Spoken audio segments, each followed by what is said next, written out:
할렐루야. 자, 우리 좌우에 계신 분들과 이렇게 인사하겠습니다. 하나님의 말씀대로 됩니다. 우리 다시 한번 인사할까요? 하나님의 말씀대로 됩니다. 감옥에 있던 이 베드로는 이 참수형을 당하기 전날 밤에 하나님께서 보내신 이 주의 사자 천사를 통해서 감옥에서 무사히 탈출할 수 있었습니다. 날이 새고 이 군인들 사이에는 베드로가 없어진 일로 인해서 큰 소동이 일어났다라고 기록을 하고 있습니다. 감옥을 샅샅이 뒤졌지만 베드로는 흔적도 없이 사라져 버렸다라는 거예요. 아무도 보지 못했다라는 거예요. 파수꾼들은 어찌된 영문인지 알 수가 없었습니다. 이게 헤롯 왕은 사태를 이제 파악하기 위해서 파수꾼들을 신문했고, 또 소득이 없자 어떻게 했습니까? 파수꾼들을 죽이라라고 명령했다라는 거예요. 19절입니다. 헤롯이 그를 찾아도 보지 못하며 파수꾼들을 신문하고 죽이라 명하니라. 헤롯이 유대를 떠나 가이사랴로 내려가서 머무니라. 아멘.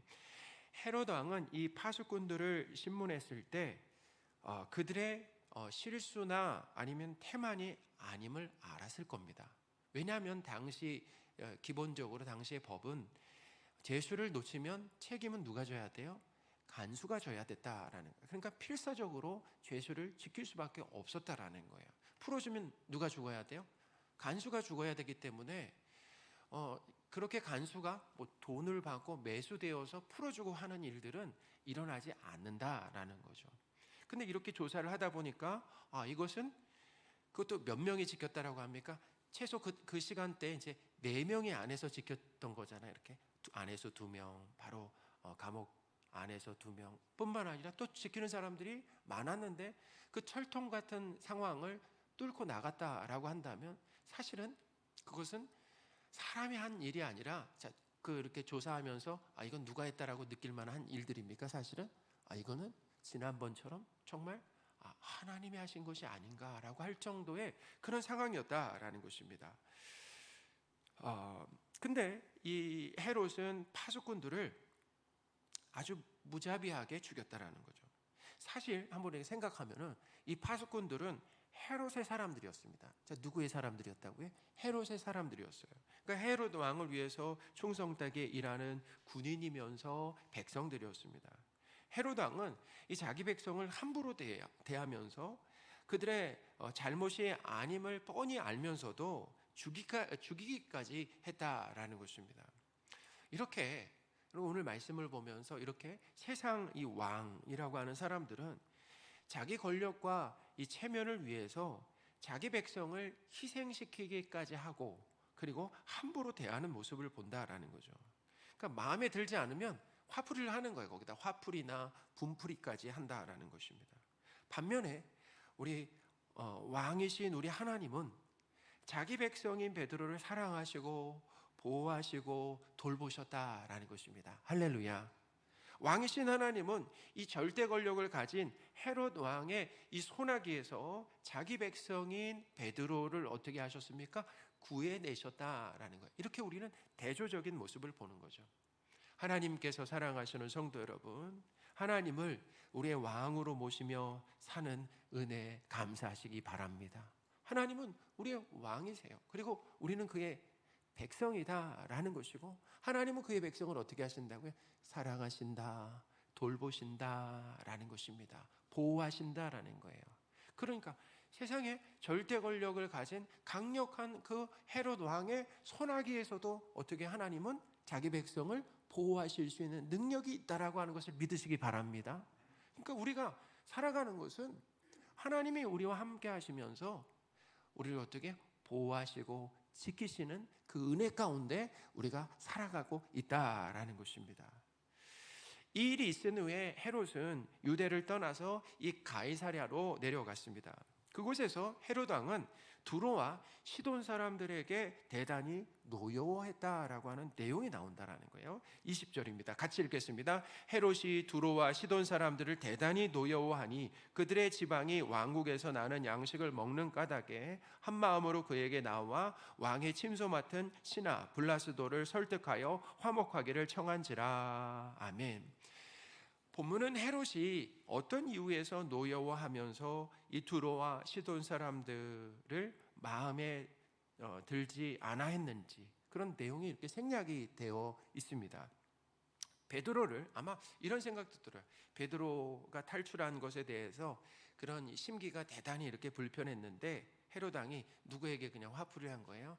두로와 시돈 사람들에게 이 화풀이를 한 것 같기도 하다라는 것입니다. 그러니까 이렇게 종로에서 뺨 맞고 이 한강에서 뭐 하는 식이에요? 이렇게 화풀이하는 그런 식이다라는 거예요. 두로와 이 시돈 사람들은 그 지역은 어디였냐면 항구 도시였습니다. 그래서 항구 도시였기 때문에 이 유대로부터 뭘 공급받았냐면, 뭘 무역했냐면 식량을 무역했다라는 거예요. 그러니까 이 유대로부터 식량을 공급받았는데 헤롯 왕은 이 노여움으로 인해서 두로와 시돈에 대한 식량 공급을 어떻게 해서 갑자기 중단해 버렸다라는 것입니다. 그러니까 하루아침에 이 식량난의 그 위기를 느낀 두로와 이 시돈의 지도자들은 헤롯 왕의 측근이라고 할 수 있는 그 신하 블라스도, 이 블라스도의 도움을 받아서 그를 회유해서 헤롯 이 왕과 화해를 어떻게 보면 요청했다라는 거죠. 우리가 짧은 구절이잖아요. 근데 짧은 구절이 왜 어떻게 보면 흐름상, 내용의 흐름상 별로 중요할 것 같지 않은 내용, 그리고 그것도 자세하게 다루지 않고 그냥 짧게 다루고 있는데, 중요한 것은 뭘 알 수 있습니까? 헤롯이 노여움이 많았다라는 것 같아요. 노여움이 많았던 것 같아요. 여러분, 왜 우리에게 노여움이 있습니까? 노여울 때가 있잖아요. 우리 어르신들만 노여워하는 것이 아니라 노여움이라고 하는 감정이 있을 때가 있습니다. 그럼 왜 생기는 겁니까? 언제 생겨요? 노여움이 일어나는 것은 그거예요. 내 뜻대로 되지 않을 때 노여움이 생긴다라는 것입니다. 그냥 일이 내 뜻대로 돌아가지 않아도 괜찮아야 되는데 대부분 사람은 그렇지가 않다라는 거예요. 일이 내 뜻대로, 내가 원하는 대로 가야 되는데 그렇지 않을 때 어떤 감정이 생긴다고요? 노여움이 생긴다라는 거예요. 그러니까 못 참고, 이 헤롯은 또 힘이 있었습니다. 못 참고 어떻게 해요? 상대를 고통스럽게 할 만한 결정을 내린다라는 거예요. 그러니까 못된 심보죠. 그런 노여움으로 인해서 저들이 가장 고통스러워할 만한 것들을 어떻게 해요? 그런 부분들을 건드린다라는 거예요. 그러니까 두로와 시돈에게 있어서는 뭐예요? 그 식량을 무역하는 데 있어서 그것을 끊어버리는 그런, 뭐냐면 어떻게 보면 못된 그런 결정을 했다라는 것입니다. 비유를 맞추기 참 까탈스럽고, 헤롯 왕은 말이죠, 노여움도 잘 내고 그리고 거기다가 포악하기까지 했다라는, 우리가 잘 알잖아요. 야고보를 어떻게 했습니까? 참수형시키는, 베드로까지도 잡아서 죽이려고 했던 그런 헤롯 왕의 모습을 우리가 봐왔다라는 것입니다. 자, 그런 헤롯 왕, 이 헤롯 왕은 정해진 날에 왕복을 입었다라고 합니다. 특히 성경은 왕복을 그냥 갖춰 입었다라는 거예요. 왕의, 그러니까 위엄을 딱 갖춰 입고 단상에서 앉았다라고 합니다. 그리고 뭘 했다라고 기록하고 있습니까? 앉아서 백성들에게 연설을 했다라는 거예요. 21절입니다. 같이 한번 읽겠습니다. 헤롯이 나를 택하여 왕복을 입고 단상에 앉아 백성에게 연설하니. 아멘. 그러니까 헤롯의 이 화려한 그런 왕복과 연설을 들은 백성들은 어떻게 반응했다라고 합니까? 그냥 이 사람의 소리가 아니라 신의 소리라고 얘기했어요. 무슨 소리라고 얘기했다고요? 사람의 소리가 아니라 신의 소리다라고 이렇게 얘기를 했습니다. 거기가 그냥 진심이 담긴 건지 아니면 그냥 헤롯을 기쁘게 하려고 어떻게 보면 그냥 립 서비스를 한 건지 그건 모르지만, 그렇게 사람의 소리가 아니라 하나님의 소리다라고 큰 소리로 사람들이 외쳤다라는 거예요.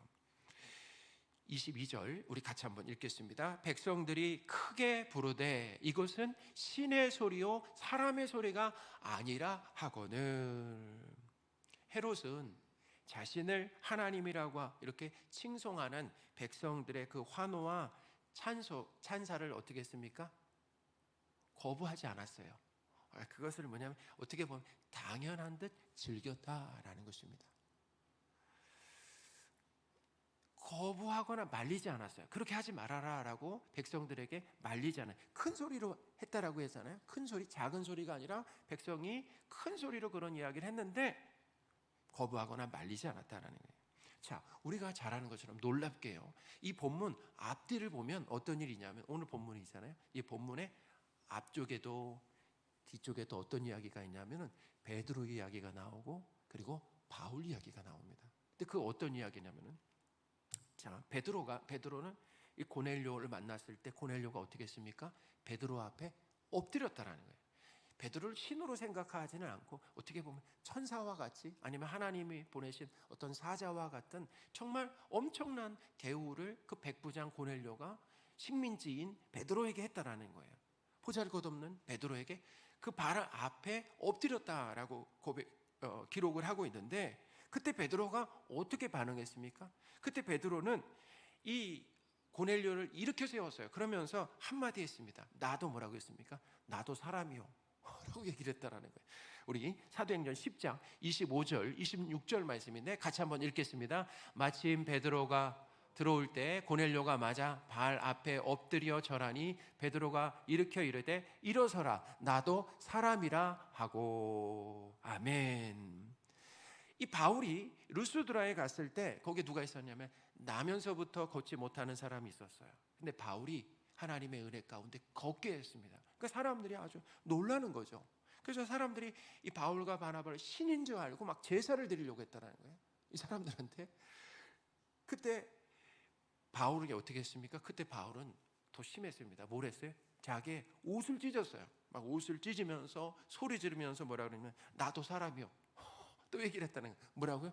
나도 사람이다. 하나님이 아니다. 나 사람이다. 사도행전 14장 14절과 15절인데 같이 한번 읽겠습니다. 두 사도 바나바와 사울이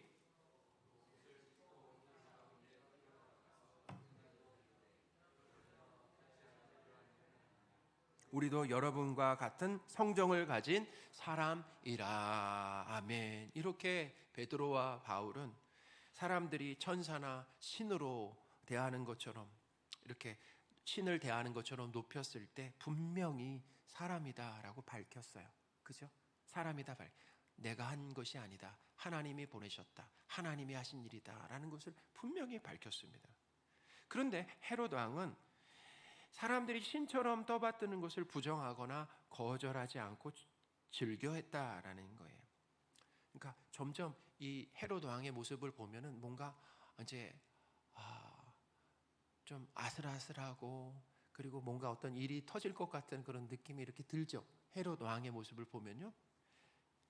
그런데요, 헤롯 왕이 이렇게 하나님이 제한 결과는 너무나 비참했다라는 것입니다.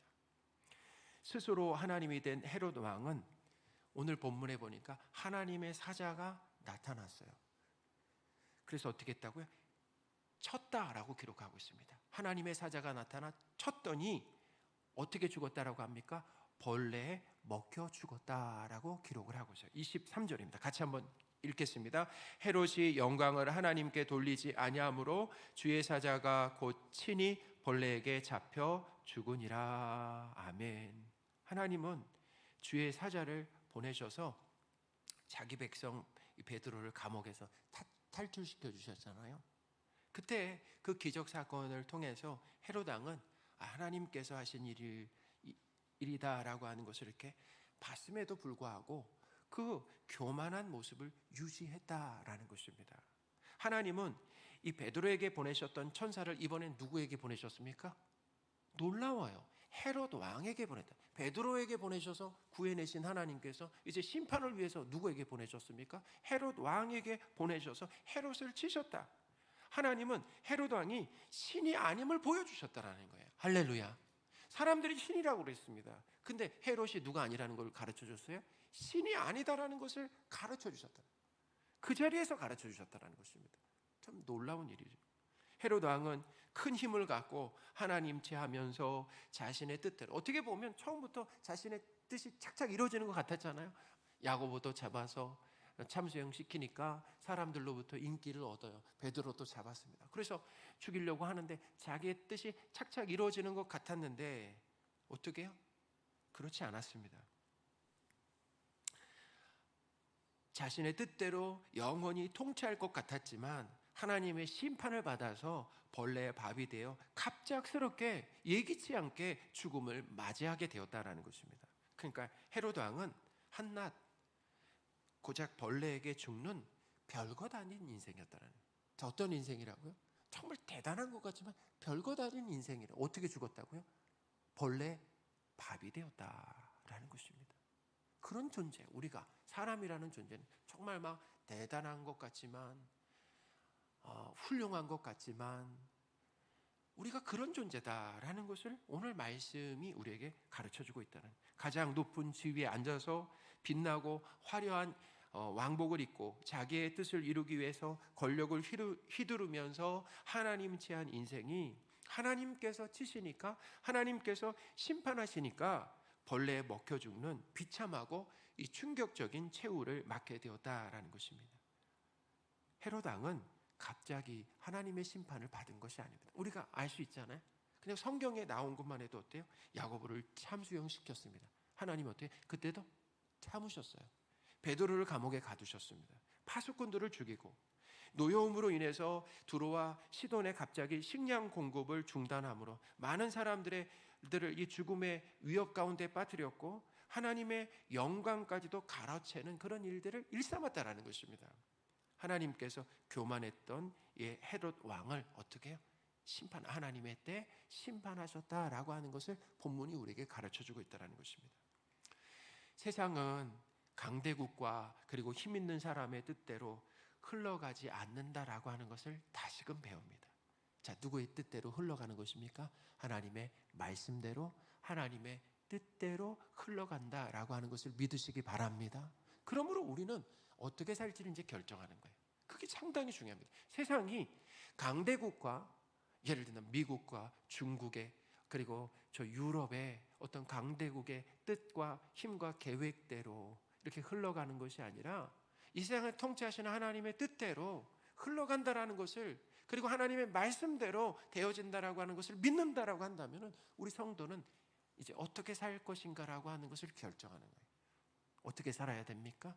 내 뜻을 이루기 위해 살아가는 것이 아니라 하나님의 뜻에 순종하며 하나님의 뜻을 이루는데 동참하며 살아가는 것이 우리의 자세가 되어야 될 것이다 라는 것입니다. 사람의 이기적이고 탐욕적인 계획은 결국에는 어떻게 되는 걸 알아요? 수포로 돌아가죠. 그리고 무산되고 실패된다라는 것입니다. 하나님의 선한 계획과 뜻만이 오롯이 이루어지게 된다라는 거죠. 성경은 이 헤롯 왕이 죽었다라고 기록하고 바로 뒤이어서 뭐라고 얘기하냐면 하나님의 말씀은 흥왕하여 더하여지더라라고 하는 말씀을 기록했어요. 24절입니다. 같이 읽겠습니다. 하나님의 말씀은 흥왕하여 더하더라. 아멘. 하나님의 말씀은 흥왕하여 더하여진다라고 하는 말씀은, 이 하나님의 말씀은 점점점 널리 퍼져서 믿는 사람이 많아졌다라고 하는 의미가 거기 담겨 있습니다. 제가 이 말씀의 의미를 두 가지인데 이 설명을 잘 드리겠습니다. 첫째는 뭐냐면 하나님의 말씀이 점점 더 멀리 퍼졌다라는 것은 세상이 하나님의 뜻, 사람의 뜻이 아니라 하나님의 말씀대로 되어간다라는 것입니다. 할렐루야. 세상이 하나님의 말씀대로 되어간다라는 것입니다. 말씀대로 되어간다. 하나님인 채 한 이 교만했던 헤롯 왕이 하나님의 심판을 받는 것은, 그것은 하나님의 말씀대로 된 것입니다. 할렐루야. 하나님의 말씀대로 된 거예요. 성경은 하나님을 믿지 않고 하나님인 채 하면서 자기가 옳고 그름의 기준이 되는, 내가 기준이 되고 자신을 높이며 자랑하고 하나님을 의지하지 않는 사람을 어떤 사람이라고 얘기합니까? 교만한 사람이라고 얘기해요. 성경에서 말이죠. 하나님을 믿지 않는 사람, 자신이 하나님인지 살아가는 사람 말이죠. 성경에 이 교만한 사람에 대한 경고가 수두룩합니다. 대표적인 말씀이 잠언 16장 18절 말씀이에요. 교만한 자는 반드시 어떻게 되냐? 패망한다라는. 하나님 앞에 교만한 자는 어떻게 된다고요? 반드시 패망한다라는 것입니다. 잠언 16장 18절입니다. 같이 읽겠습니다. 교만은 패망의 선봉이요 거만한 마음은 넘어짐의 앞잡이니라. 아멘. 그러니 세상은 하나님의 말씀이 그대로 이루어지는 공간이다라는 것입니다. 공간과 시간이다라는 거예요. 세상의 공간은 사람의 뜻이 아니라 강대국의 뜻이 아니라 결국에는 하나님의 말씀대로 되어간다라는, 할렐루야. 그것을 믿으시기 바랍니다. 그것이 가장 중요해요. 세상은 하나님의 말씀대로 되어가는구나. 그러니까 우리가 어떻게 살아야 되는 것입니까? 하나님의 말씀대로 살아가야 되는 거 아니겠어요? 하나님의 말씀대로 말이죠. 사랑하는 여러분, 불의하고 악이 득세하는 세상 같지만 하나님께서 왕으로 영원히 통치하시면서 하나님의 말씀대로 선하신 뜻을 이루어 가심을 믿으시기 바랍니다. 세상은 결국 하나님의 뜻대로 된다라는 거예요.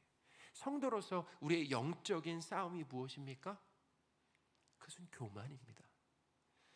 하나님의 뜻에는 무관심하고 내 뜻을 이루려고 애쓰는 것이 바로 교만입니다. 내 뜻대로 안 될 때 노여워하며 상대에게 불이익을 주면서 고통스럽게 하는 것이 무엇입니까? 교만입니다. 내가 옳고 그름의 기준이 되어서 다른 사람을 비난하고 정죄하는 것이 무엇입니까? 교만입니다. 하나님을 높이며 자랑하는 것이 아니라 나를 높이며 자랑하는 것이 교만입니다. 비신자의 교만, 하나님은 이 비신자의 교만도 싫어하지만 성도의 교만도 기뻐하지 않으신다라는 것입니다. 성도로서 교만한 삶이 아니라 겸손한 삶을 사시기를 바랍니다. 겸손의 삶은 하나님을 믿고 의지하는 것입니다. 내 뜻이 무산돼도 하나님의 뜻만 이루어지면 된다라고 하는 생각으로 사는 것입니다. 여러분, 우리의 삶 가운데 내가 원하는 대로 안 될 때가 참 많잖아요. 그렇습니다. 그러나 감사한 것은 내가 원하는 뜻대로는 안 돼도 하나님의 뜻은 이루어지고 있다라고 하는 것을 믿으시기 바랍니다. 그게 중요한 거예요. 내 뜻이 이루어지지 않아도 하나님의 뜻은 여전히 이루어지고 있다라고 하는, 그래서 괜찮은 것이 겸손한 삶이다라는 것입니다. 옳고 그름의 판단의 기준을 하나님께 두는 것이 겸손의 삶입니다. 하나님을 높이며 나를 감추는 것이 성경에서 말하는 겸손이다라는 거예요. 겸손의 삶을 사시는 저와 여러분들이 되셨으면 좋겠습니다. 제가 겸손의 삶을 교만하지 않고 겸손의 삶을 살 수 있도록 저를 위해서 좀 기도해 주세요. 끝까지 하나님 겸손의 삶을 살아갈 수 있도록 도와주십시오. 하나님의 말씀은 흥황하여 더해졌다라고 하는 이 말씀의 두 번째 의미는 뭐냐면, 그때 그 당시가 어떤 상황이었습니다. 흉년의 상황이었습니다. 25절을 보면 알 수 있잖아요. 그때 이 바나바와 바울이 어떻게 해요? 이제 부조하는 일을 마치고 돌아가는 그 시기였어요. 그러니까 예루살렘은 뭐예요? 흉년이 있었어요. 가난했습니다. 거기다가 이 야고보와 베드로, 그러니까 야고보가 순교하고 베드로가 감옥에 갇히는 아주 극심한 강력한 박해 상황이 있었다라는 거예요. 있었지만 하나님의 계획과 일하심에 따라서 믿는 사람이 계속 더해졌다라는 것입니다. 할렐루야. 우리 사도행전, 이게 초대교회는 복음을 전하기에 거의 최악의 상황이었습니다. 최악의 상황이었지만 하나님의 계획과 일하심에 따라서 이 믿는 사람들이 계속 더해졌다라는 거예요. 그것을 통해서 우리가 뭘 알 수 있냐면 하나님이 일하셨다라는 거예요. 그런 상황 가운데서도 하나님이 일하셨고 예루살렘 교회를 동참시켜 주셨다라고 하는 것을 알 수 있죠. 우리가 다시 사도행전을 보면서 늘 어디로 돌아가야 되냐면 1장 8절로 돌아가야 돼요. 왜냐하면 이 복음을 전하는 사역을 시작하시고 완성하시고 그리고 함께 하시는 분이 누구냐면 예수님이라고 하는 것, 하나님이라고 하는 것, 성령님이라고 하는 것을 잊어서는 안 된다라는. 지금도 복음을 전하기 어려운 환경이지만 이런 상황 가운데서 계속 예수님을 믿는 사람들이 늘어간다, 초대교회에서 늘어간다라고 하는 것은 누가 함께 하시는 것입니까? 하나님이 함께 하시면서 하나님께서 하신 말씀을 하나님이 이루어 가신다. 예수님께서 하신 말씀을 예수님이 이루어 가신다라는 거예요. 사도행전 1장 8절을 우리 같이 한번 읽겠습니다. 오직 성령이 너희에게 임하시면 너희가 권능을 받고 예루살렘과 온 유대와 사마리아와 땅 끝까지 이르러 내 증인이 되리라 하시니라. 아멘. 예수님께서 제자들에게 땅 끝까지 이르러 내 증인이 될 것이라고 말씀하셨습니다. 되라고 하셨습니다. 되라고 하셨습니까? 될 거라고 하셨습니까? 될 거라고 하셨어요. 그 말은 뭐냐면 예수님이 그렇게 만드신다라는 것입니다. 우리는 전도가 안 된다, 어렵다라고 하는 시대를 살고 있습니다.